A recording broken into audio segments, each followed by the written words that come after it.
मंगलमय मंगलकरण वीतराग विज्ञान नमो ताहि जाते भये अरहंतादि महान जो विद्यादि सागर सुधी जो विद्यादि सागर सुधी गुरु हैं हितैषी शुद्धात्म में निरत नित्य हितोपदेशी वे पाप ग्रीष्म ऋतु में जल हैं सयाने पूजूं उन्हें सतत केवल ज्ञान पाने पूजूं उन्हें सतत केवल ज्ञान पाने। बोले महावीर भगवान की, आचार्य कुंद कुंद स्वामी की, आचार्य गुरुवर विद्यासागर मुनि महाराज की।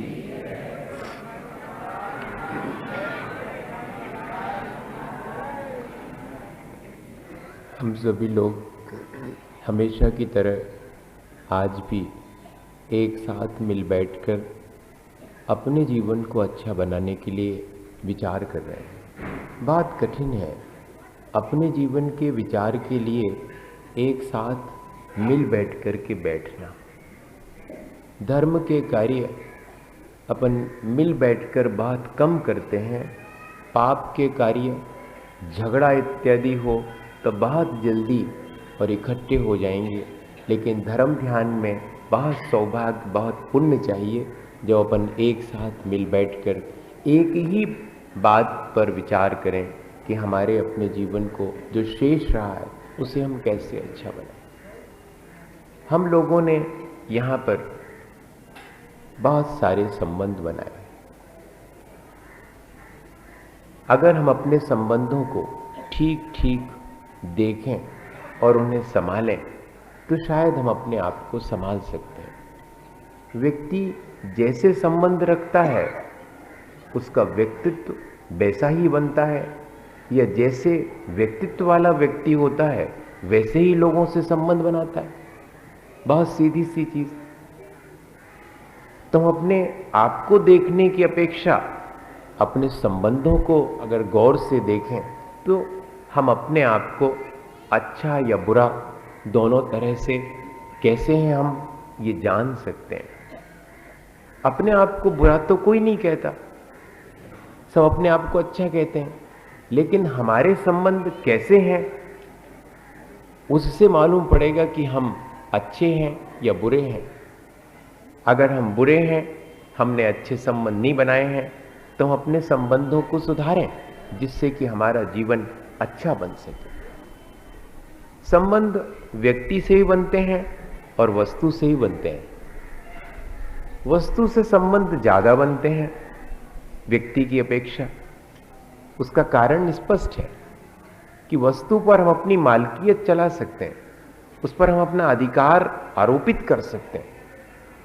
जैसे कि अपने घर में तिजोरी हो और अपन को तीर्थ यात्रा पर जाना हो, तो तिजोरी को ताला लगा करके जहां रख के जाते हैं, तीर्थ यात्रा करके लौट के आते हैं, तिजोरी वहीं रखी मिलती है, वो कहीं इधर से उधर नहीं भागती।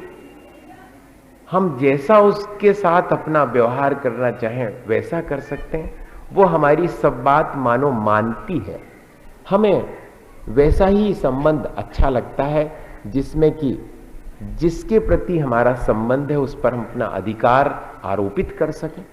चीजों पर बहुत आसान होता है। रुपए पैसे अपने पॉकेट में पड़े हों, वो पड़े रहें, हम उनको दूसरे को दे दें, सामान खरीद लें तो कुछ नहीं कहते वो। हमारे पास अगर कार है और फिर वो पुरानी हो गई, अच्छी नहीं लगती, हम दूसरी खरीद लें, उस वाली कार की नीलामी कर दें। हम रिप्लेस कर सकते हैं चीजों को, हम चीजों पर अपनी ऑनरशिप बता सकते हैं कि ये चीजें हमारी हैं।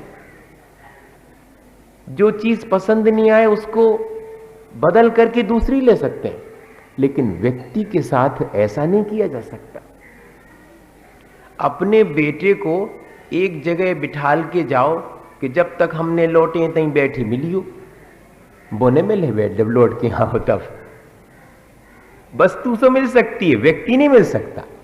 ठीक इसी तरह हमें घर का कोई व्यक्ति पसंद नहीं आता तो हम उसको रिप्लेस करके और दूसरा नहीं ला सकते।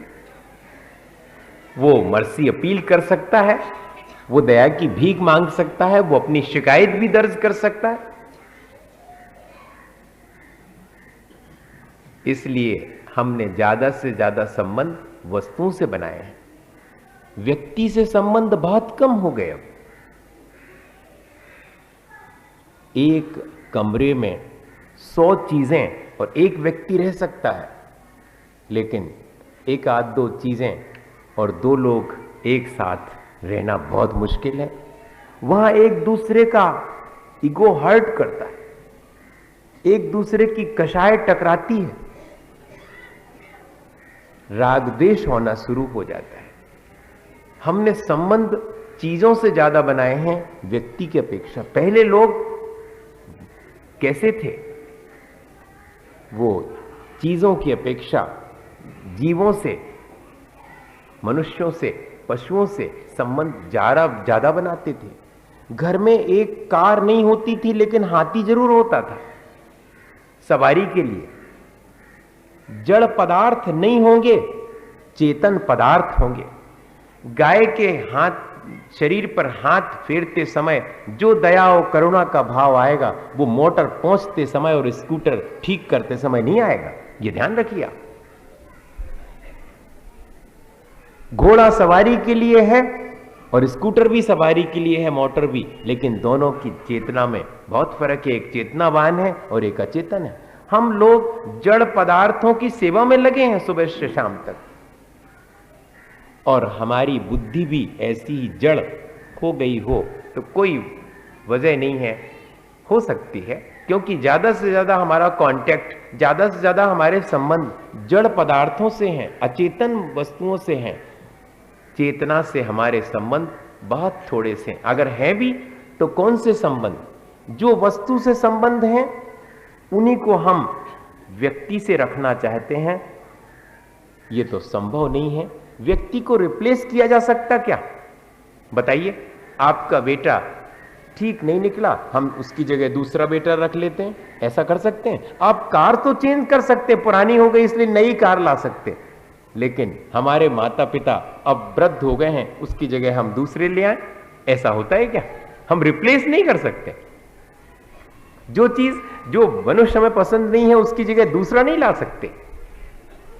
लेकिन हमने अब चेतना के ऊपर भी वस्तु के समान उपयोगिता का संबंध डेवलप कर लिया है। हम जैसे चीजों का उपयोग करते हैं वैसे ही मनुष्यों का भी, चेतना का भी उपयोग करना सीख गए। हम व्यक्ति को और वस्तु को ज्यादा फर्क नहीं समझते दोनों में।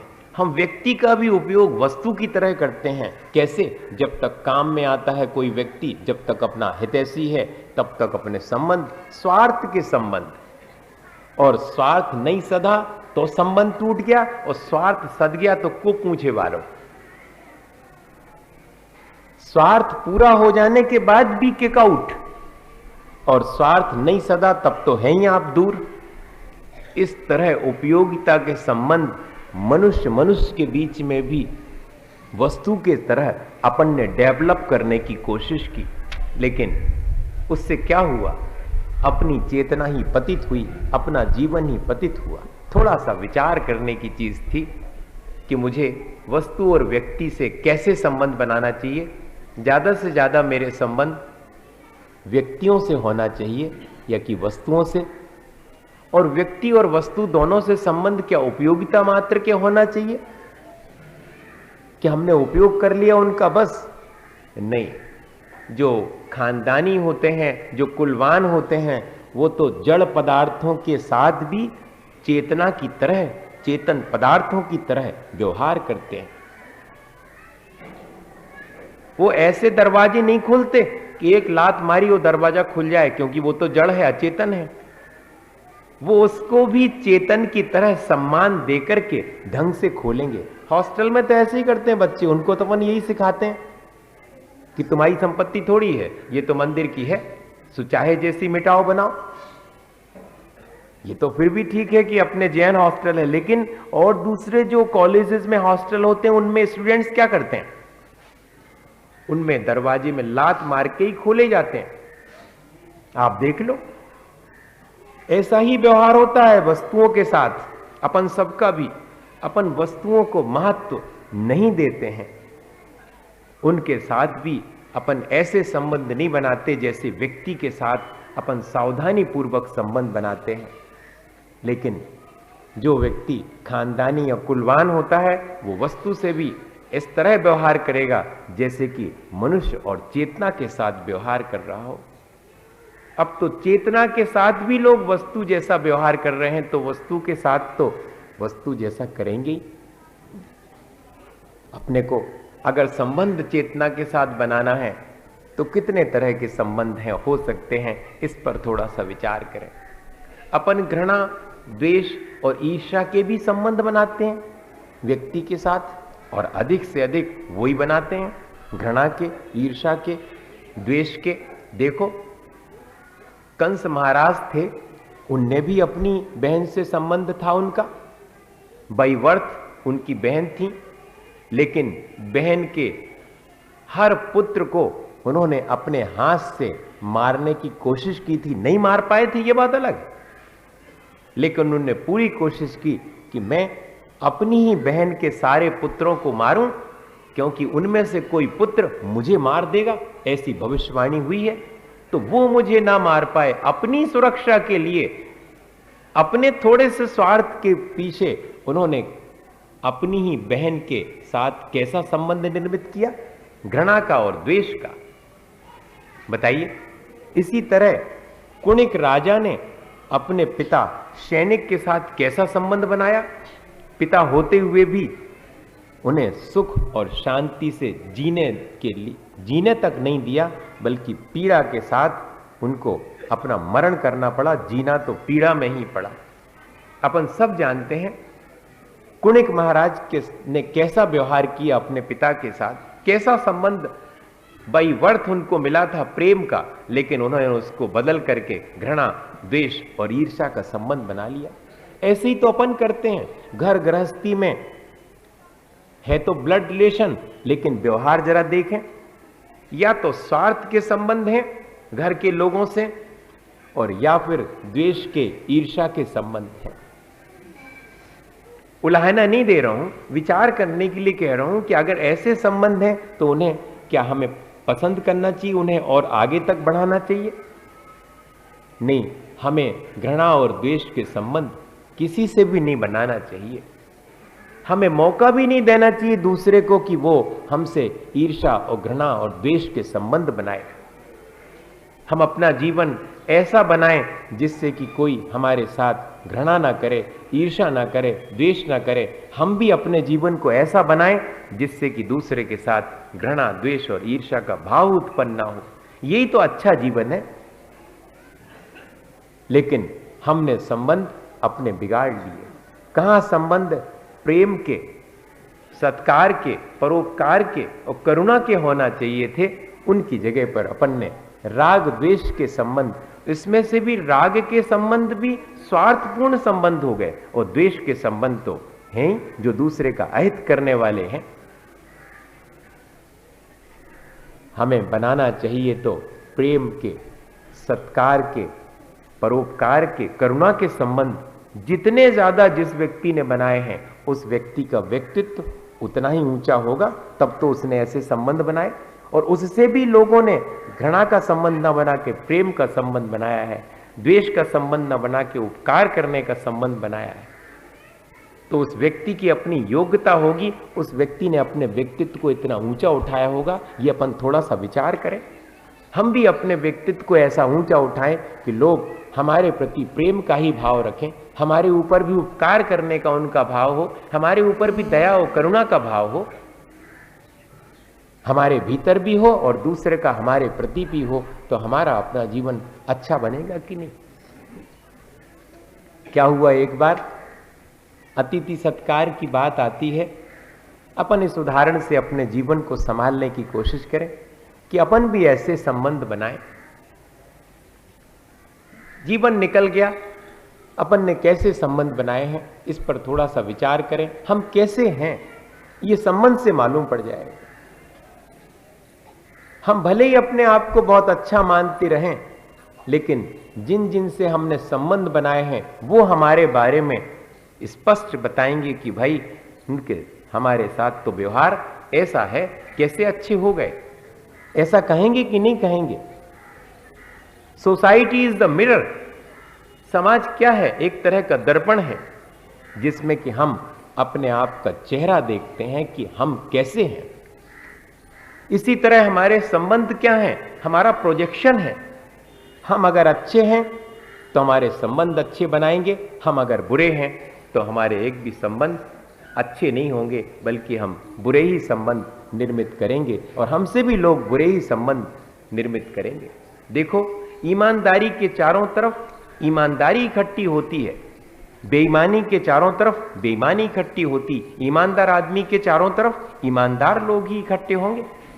बेईमान आदमी हो तो ढेर सारे लोग, अपन देखते तो हैं, धन पैसा खूब होवे तो खूब सारे मित्र मिल जाते। अरे भैया इनके तो बहुत मित्र हैं, इनकी तो बड़ी दोस्ती है। दोस्ती वोस्ती नोई है, वो तो पैसा दिखा रहा हो इसे आपके आगे पीछे घूम रहा है। और जो दिना पैसा खत्म हो जाए है वो दिना कौन नहीं पूछ रहा, कौन मित्र नहीं है। काय के मित्र हैं? मित्र तो सिर्फ पैसे के हैं। ऐसा अपन स्वयं ही इस चीज को जानते हैं, दूसरे से भी कहते हैं। संबंध अपन मित्रता के कहां बना पाते हैं, प्रेम और करुणा के संबंध कहां बना पाते हैं। अतिथि सत्कार की बात कह रहा था मैं। एक व्यक्ति अपने पूरे परिवार के साथ तीर्थ पर पहुंचे। देर हो गई, रात के 10 बज गए तब वो पहुंचे। जैसे जनरली होता है, अब रात 10 बजे कहां से उनको कमरा मिलेगा, ऐसे पर्ची वगैरह में उनने अपना सामान रख लिया। सब सामान रख के परिवार को बिठा दिया। लेकिन परिवार में जो उनकी जीवन साथी थी उनको तो ब्लड प्रेशर था और वो बढ़ गया था, तो उनके लिए दवाई देना थी और दवाई बिना दूध के साथ नहीं दी जा सकती। तो अब वो 10 बजे रात को तीर्थ क्षेत्र पर दूध की खोज में निकल गए कि जरा होटल वोटल कोई खुली हो तो वहां से दूध ले आए, अगर कहीं मिलता हो तो हम प्राप्त कर लें, तब तो हम दवाई खिला पाएंगे, तब तो रात जैसे तैसे बीतेगी, सुबह देखेंगे, वंदना करेंगे। ऐसा उनने भाव विचार करके और सब में देखा, लेकिन दूध जहां मिलता था उनने कहा भैया अब रात 10 बजे तो जितो दूध होता तो हमने सबकी चाय बना के बेच दी। दूध भी बिक गया और चाय बन करके खत्म हो गया। अब दूध कहां से आया 10 बजे रात को? नहीं मिला उनको। बड़े परेशान कि क्या करें, अब इतनी रात में हम कहां किसके पास जाएं। अचानक उनका ध्यान थोड़ी दूर एक किसी कमरे से आती हुई रोशनी की तरफ गया कि वहां रोशनी है, कमरा है, चल के देखें शायद कोई हो, वहां दूध का इंतजाम हो जाए। सो वहां पहुंचे तो वाकई में किसी व्यक्ति का घर था। अब हिम्मत तो नहीं हुई कि रात को अपरिचित व्यक्ति के तय अपन कैसे आवाज दें, उसको बुलाएं।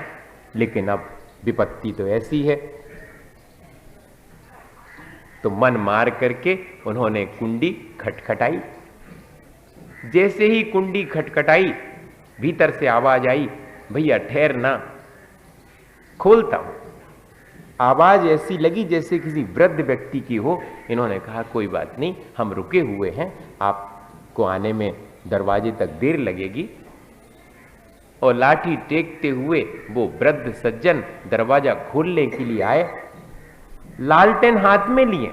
लालटेन की रोशनी में उस व्यक्ति को देख करके अपरिचित है और क्या बोले।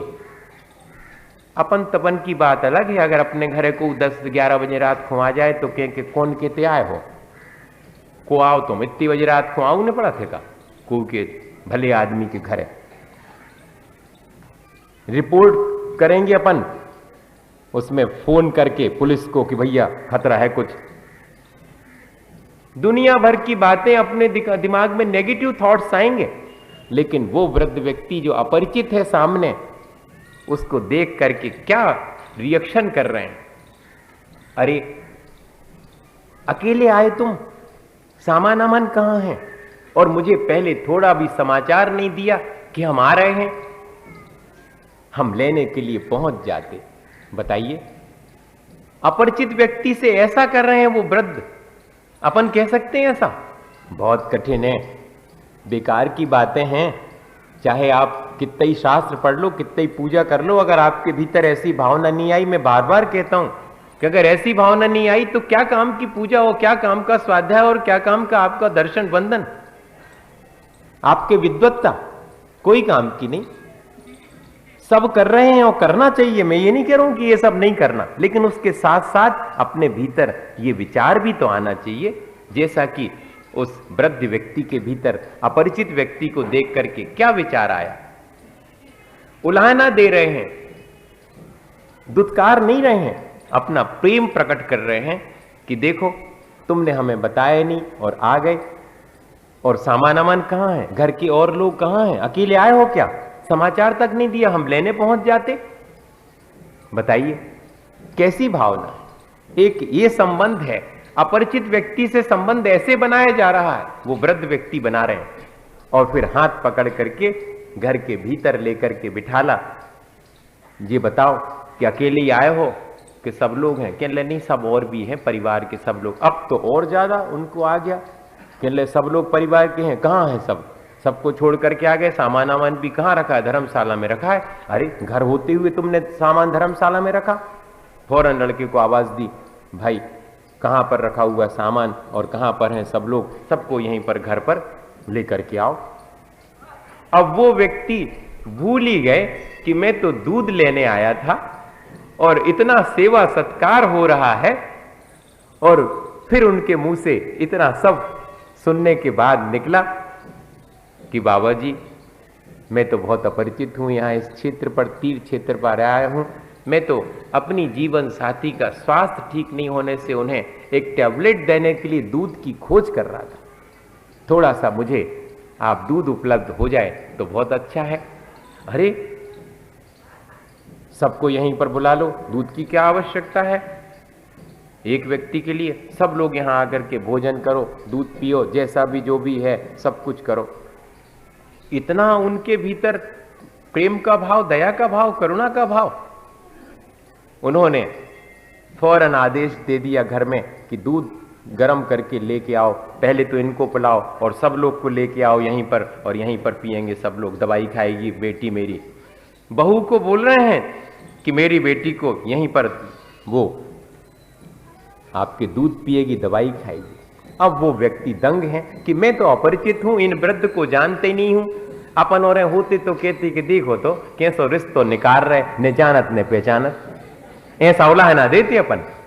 लेकिन उनके भाव तो देखो आप, वो व्यक्ति मन ही मन सोच रहा है कि अद्भुत है, और बहुत आरजू मिन्नत करके कि आप देखो धर्मशाला में रुक गए हैं, सामान सब धल्ला है, रात को कहां भागे, हम आपके यहां पर आ जाएंगे। तो उन्होंने, उस वृद्ध व्यक्ति ने इस शर्त पर उन्हें दूध दे करके अपने लड़के के साथ भेजा कि पहले कह के जाओ कि सवेरे को नाश्ता इतनी आन के करो।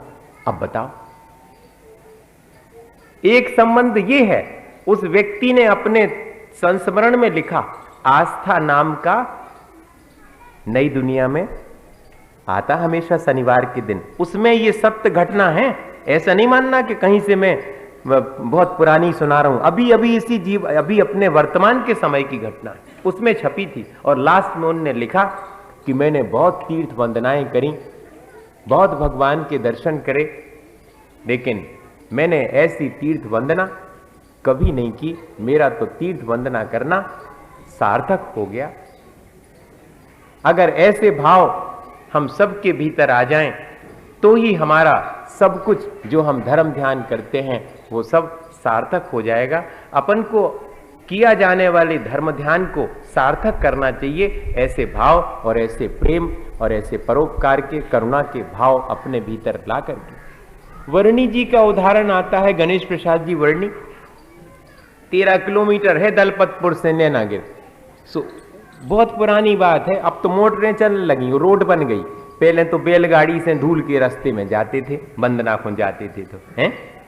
तो दलपतपुर से तांगा किया वर्णी जी ने, और एक अकेले तांगा में बैठ के, भैया हमें नैनागिर जाऊं ने, उसे भेज दो।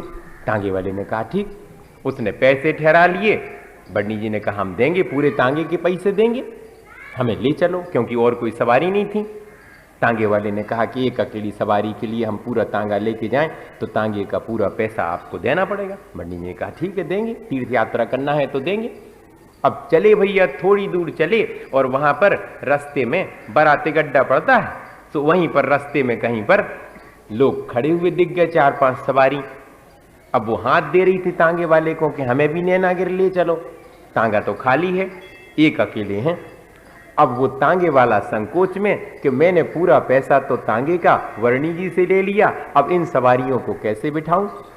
लेकिन वर्णी जी के मन में प्रेम का भाव, परोपकार का भाव भरा हुआ था। तांगे वाले से बोले भाई संकोच मत करो, पैसा तो पूरा तुम्हारा तांगे का मैं दूंगा, इन सबको फ्री में तुम मेरे कहने से बिठा लो। सबको बिठा लिया, तांगे वाले को क्या। इस बीच में क्या घटना हुई? ये घटना हुई कि लगा वर्णी जी को कि बहुत देर लग जाएगी धीरे धीरे तांगे में क्षेत्र तक 13 किलोमीटर पहुंचने में, तब तक तो अंधेरा हो जाए। जोन चिरौंजा बाई ने 4 पेड़ा रख दे थी मावा के, सुबी अपनी तांगा में खाली में पानी उते पी ले हैं। ग्रस्त अवस्था की बात है, नहीं तो तुम लगा लो कि छुल्लक जी हती वो तांगा में खाला उन्हें। हाँ नहीं तो अब भाई चर्चा को विषय बना लो आप। कई जने तो यही कह देंगे अब भी। अपन को ये खुरापात बहुत सूझती है इस तरह की, मैंने उसमें से नेगेटिव निकालेंगे कि कुछ चीज गलत मिल जाए उसमें, सही है ये नहीं देखेंगे। अब क्या हुआ कि वर्णी जी ने वे 4 पीड़ा निकाल के खाने के लिए विचार किया। अकेले तो थे और तांगे वाला था। कहने लगे देखो हमें दए हैं, हमें रखी भाई जी ने 4 पीड़ा, लेकिन हम अकेले अकेले 4 पीड़े खा लें तो ठीक नहीं है। तांगे वाला भी तो 13 किलोमीटर तक जाते जाते उसको भी देर हो जाएगी, वो भी भूखा है। तो 2 पेड़े तांगे वाले को दे दिए और 2 खुद खा लिए। इस तरह का भाव अपन विचार करो, ऐसा अपन करते हैं। हमने पैसा तो दे हैं, अब काय को और कछु देवे हम, तुम तो हमने पैसा दे सुलवा चलो हमें।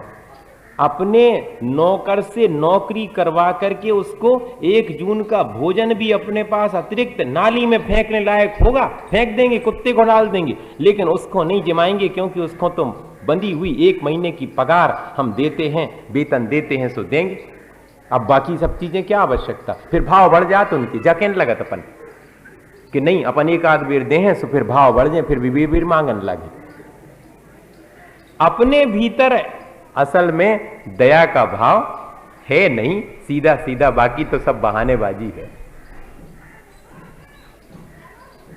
जब 4 लोगों को और बिठा लिया और तांगा चलने लगा, ये घटना तो हो चुकी थी वर्णी जी की और तांगे वाले की। वो 4 लोग जो बैठे उसमें, उनको धूल की परेशानी हो रही थी। तो तांगे वाले से उन्होंने 2-3 बार कहा, उनमें से हर व्यक्ति ने थोड़े तेज तांगा चलाओ तो कम से कम अपन जल्दी पहुंच जाएंगे, ये धूल भरा एरिया है, इसमें धूल बहुत उड़ती है।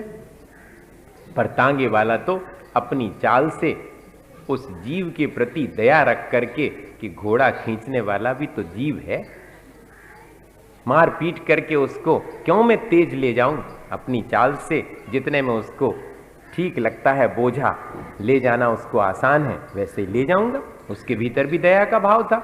अब की बात अलग है कि अपन तो रथ चलवा रहे, सो हाथी अपन ने बुलवाए हैं, 21,000 और 51,000 के आए हैं, और रथ में बैठवे की बोली 1000-1000 रुपया में हमने लाई है, तो हम तो बैठे, चाहे ज्यादा सवारी हो जाए और हाथी न संभाल पाए, लेकिन हम बैठेंगे।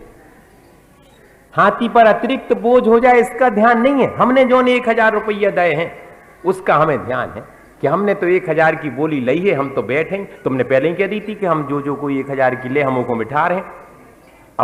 अब कमेटी वाले क्या करें, उसमें जगह ही नहीं है। उनने तो पैसे के पीछे और इस तरह से कह दिया था, सो वे भी फंस गए। अपन इस तरह का व्यवहार करते हैं, सोचिए आप। और अपन अपने आप को बहुत धर्मात्मा मानते हैं। अपन थोड़ा सा विचार करें, क्या इस तरह से धर्म ने हमें सिखाया? अब वो तांगे वाले ने तांगा तेज नहीं किया और अचानक ही बहुत धूल का एरिया आ गया, सो तांगे वाले ने बाजू वाले रास्ते से तांगा मोड़ा और थोड़ा तेज कर दिया कि जल्दी से वो पार हो जाए। तो इस बात को देख करके अब चारों लोग जिनको फ्री में बिठाया था तांगे में है और उनके लिए तुम तेज चला सकते हो और हम कह रहे थे सो नहीं चला रहे। अब उनके मन में ये भाव आ गया, बैठे हुए लोगों के मन में। तो तांगे वाले ने क्या जवाब दिया कि भैया उनकी तकलीफ, उनके सुख दुख का मैं क्यों ध्यान नहीं रखूंगा।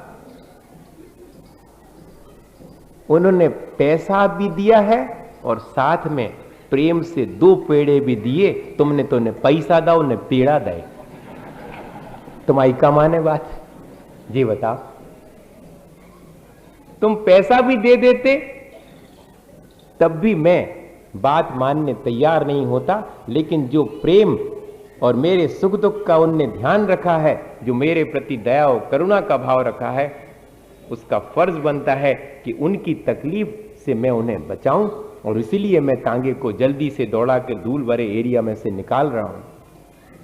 ये जवाब था। जैसा हम संबंध निर्मित करते हैं वैसे ही हमारे साथ भी संबंध निर्मित होते चले जाते हैं। अपन दूसरे से द्वेष का संबंध निर्मित करें, वो भी अपने साथ द्वेष का संबंध बनाएगा, वो भी अपनी भजा लेगा जब मौका मिलेगा उसको, और कुछ नहीं। लेकिन थोड़ा सा विचार करना चाहिए, गौर से जाकर के घरे बैठ के देखियो, लिस्ट बनाइयो अपनी कि किन किन से संबंध कौन कौन से हैं अपने।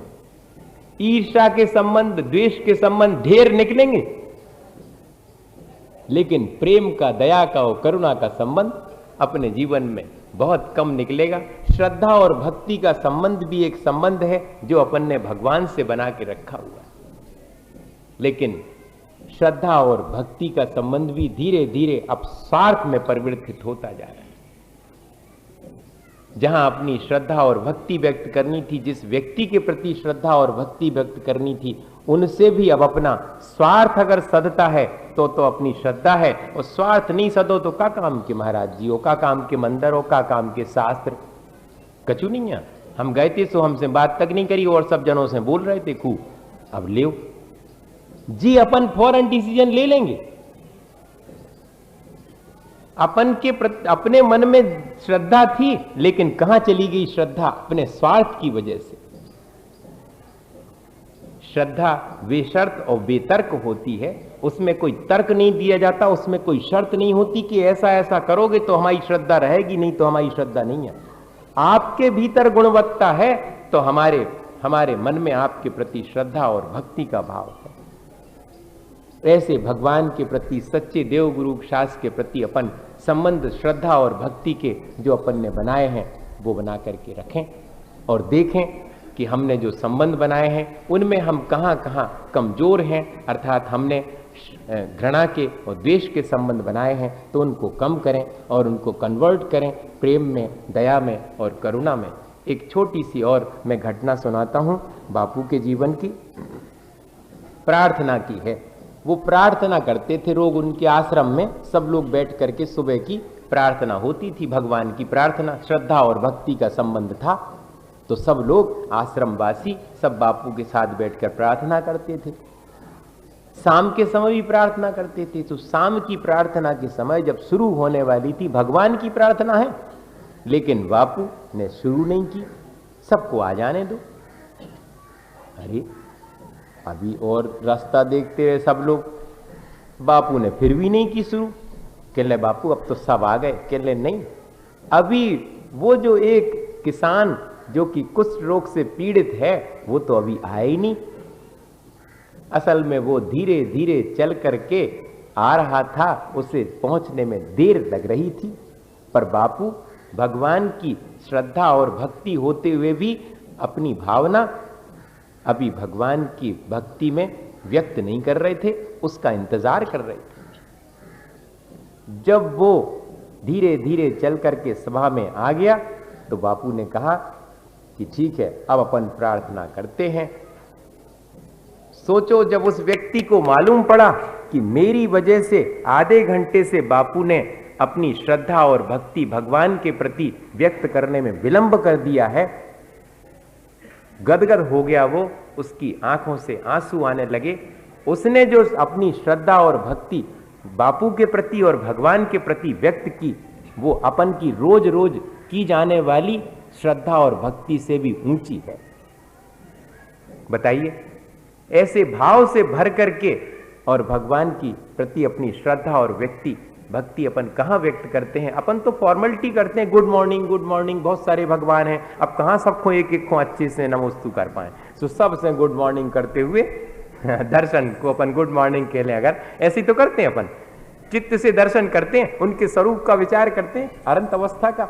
3 बार मन शुद्धि, वचन शुद्धि, काय शुद्धि जैसे बोली जाती है, ऐसे ही मन से, वचन से और शरीर से 3 प्रणाम एक वेदी पर निवेदित करने का षटखंड आगम धवला जी में वीरसेन स्वामी ने लिखा। अपन करते हैं? कोई नहीं करता, बस अकेले हाथ जोड़े और आगे बढ़ गए।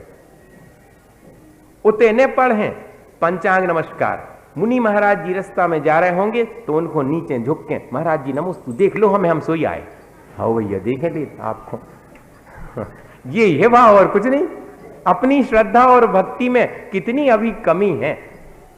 अपन को अपने श्रद्धा और भक्ति के संबंधों को भी सुधारना चाहिए, और अगर अपने घृणा और द्वेष के संबंध बन गए हैं तो उनको परिमार्जित करके उनको करुणा और प्रेम के संबंध और उपकार के संबंध बनाना चाहिए। अपने जीवन को अच्छा बनाने के लिए यह बहुत ज़रूरी है। अपन सब इसी भावना के साथ कि हमारे जीवन में भी इस तरह के भाव आवें और हमारे संबंध भी हम सुधारें और अपने जीवन को अच्छा बनाएं, इसी भावना के साथ बोलिए आचार्य गुरुवर विद्यासागर मुनि महाराज को।